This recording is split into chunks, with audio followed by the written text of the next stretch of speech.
Өглөө эртлэн сэрээд охиноо унсаж аваад мөн мэдээж Монгол хүн байна да. Бас дээрэс нь ганцаараа явж байгаа тул энэний шаргал зам минь дардан байлаг гэд өвгдөөс бурхан тэнгэртээ өөрийгөө захих хэрэгтэй.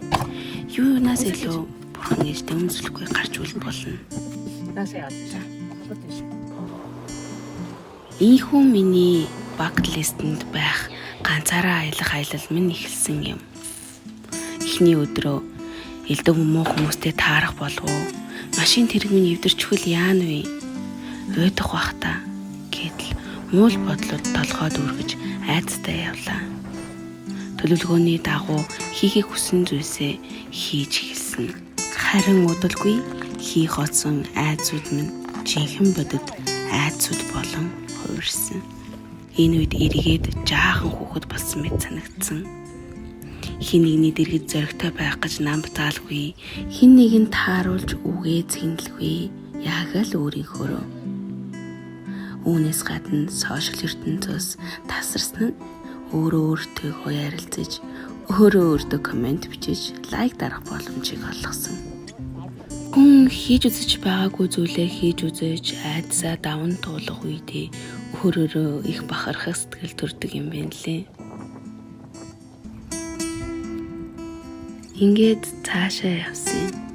Харин энэ өдөр наадмын өдөр байсан учраас морунах бүх барилдгаас бусдыг нь хитий ганцаараа ч гэсэндээ хийсэн. Монгол ном сум өмнө нь харуулж үзээгүй. Гэхдээ нэгдэх 2 дахь удаагийн оролдлогоороо би байгаа онож чадсан.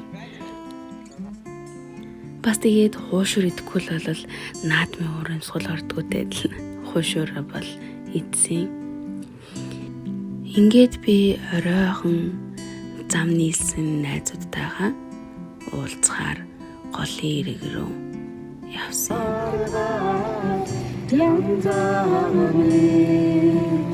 Өчрөлтэй жигээ саяхны санааю сүмодны сүдэртэн тоглоод мандаханари жарсны мэдсэнгүй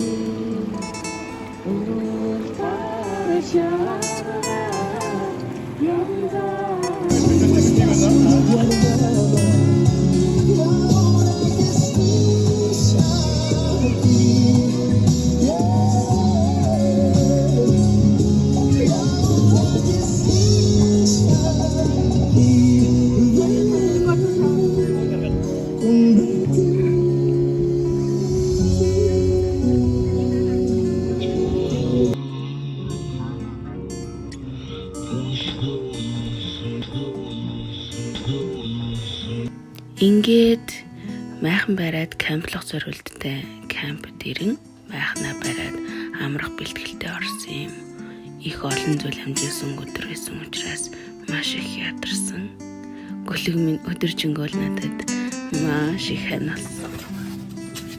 Ингээд орой унтахаас өмнө хэсэг охиноо санаж хайртай хүмүүсээ бодоод нилээдгүй юм орсон шүү. Дараагийн өдөр нь майханд маань их халуун байсан учраас эртхэн сэрлээ. Энэ өдөр төлөвлөсөн хийх зүйл маань үдээс хойш байсан тул өөртөөгөө цензургүй ярилцах цаг гарсан юм. Энэ үедээ би надад тулгараад байгаа бүхий л асуудлаа цаасан дээр буулгаж тэдэндээ шийдэл олохоор зорьсон юм. Гэтэл гайхмаар зүйл нь тэр бүх асуудлууд маань ямар жижигхэн байсныг олж харсан. Яах гэж ийм хүн зүйлд тэгтлээ их стресстэж бухимддаг байснаа би бодоход инээд чүргэж. Юу ч хийсэн дүүрэхгүй байсан сэтгэл минь гэв инээд цэлмээд л ирэх шиг болсон. Ингээд бодлогошроод хідэж байтал хувьтай хүн хур бороонорж гихүү гівгэн хинтхэн их аадар бороо цэглэхаан захиж орсон гэдэг. Бид хоёрч хэсэгхэн зур майхан дотроо хийсч үедээ хэмээн айц давтан л хэвтлээ. Борооны чимээ сонсоод майхан дотор хэвдэг гэхдээ айцтай чим шиг ирнэ. Цаанаа л нэг гоё мэдрэмж өгдөг. Энэ мэдрэмжийг мартаагүй гэсэн шиг бурхан хэсгийн зургийн бороог оруулсанд нь би их баярлсан. Удалгүй бороож зогсон урсгал даган байгалаа мэдрэн завин дээр суун явхад хэдийн бүхий сөрөг бодлууд устгаж амьдралын амтыг буцаж мэдэрч эхэлсэн. Оройхон тийшээ хоолой дээд сууж байхдаа бодол хийлгэн. Огт танихгүй хүмүүстэй ярилцах, тэдний түүхийг сонсох, бас найзлах, илгэмсэг зангийг мэдрэх гой санагдаж байлаа. Яриа бүрийг нь сонсоод авгахгүйгээ шүүж чаддаг болсноо би өөрөө анзаарсан юм. Тэгээд өөрийгөө бас том болж байгаа юм байна да гэж бодсноо нуух юм. Ингээд 2 дахь өдөр маань төлөвлөгөөний дагуу элдв том саад бэрхшээлгүй тайван сайхан өнгөрсөн байдаг юм. Зорьсон газар болох төрсөн нутгийн минь бараа нь харагдлаа. Энд ирээгүй их л удажтэй.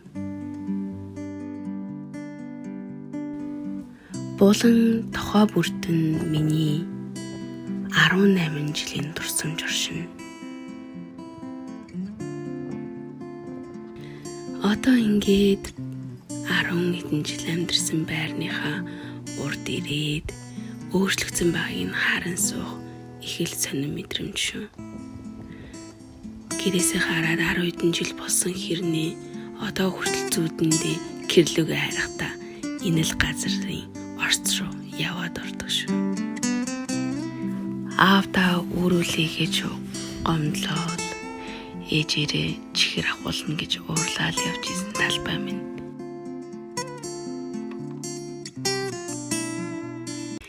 Гэрээсээ энэ цэцэрлэг хүртлээ би нүдэ найстайгаар нойрмгэн алхаж явдаг байснаа одоо хүртэл санд юм. Би бүжгэлдэг байсан болохоор энэ хүү цэцэрлэгийн маань ханан дээр нэлээд удаа миний зураг байсан.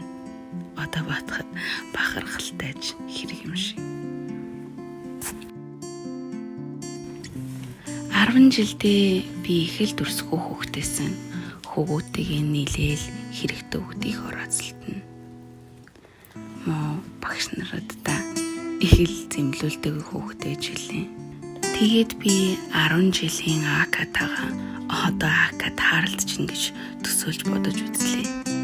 Тэгсэн бол залуу АК-лав хараад гайхах байсан. Хизээж ийм болсон гэж тухайн үедээ би лав өөрийгөө төсөөлөхгүй явж байсан. Тийм болохоор хэрвээ тааралдах юм бол залуу АК-лав вау мундаг байна. Битгий зогсоорой гэж бахархалтай нараагүй над руу харах байсан баг.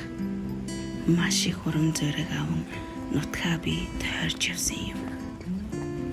Аяллахаа сүүлийн орой би багын найзуудтайгаа жаал хуушнаа дурсан ярин сууж өнгөрөөсөн юм.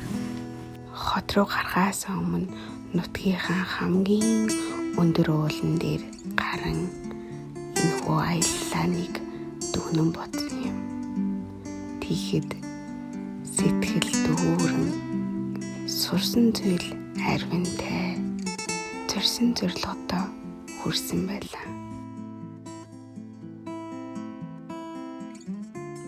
Ингээд сүулт нь хэлэхэд таныг юу туулж ямар хэцүү зүйл амсаж явааг танаас өөр хинж ойлгож бас мэдэрч чадахгүй. Мөн танд ямар зүйл урам өгөх, юу таныг сэтгэлийг сайхан болгохыг бас л та өөрөө л мэднэ. Тийм учраас бусдаас хариулж, бусдыг хүлээлгүй, өөрөө өөртөө цаг гаргаж, өөрийгөө хайрлаж, өөрийгөө эрхлүүлдэг байгаарай. танд амжилт хүсье.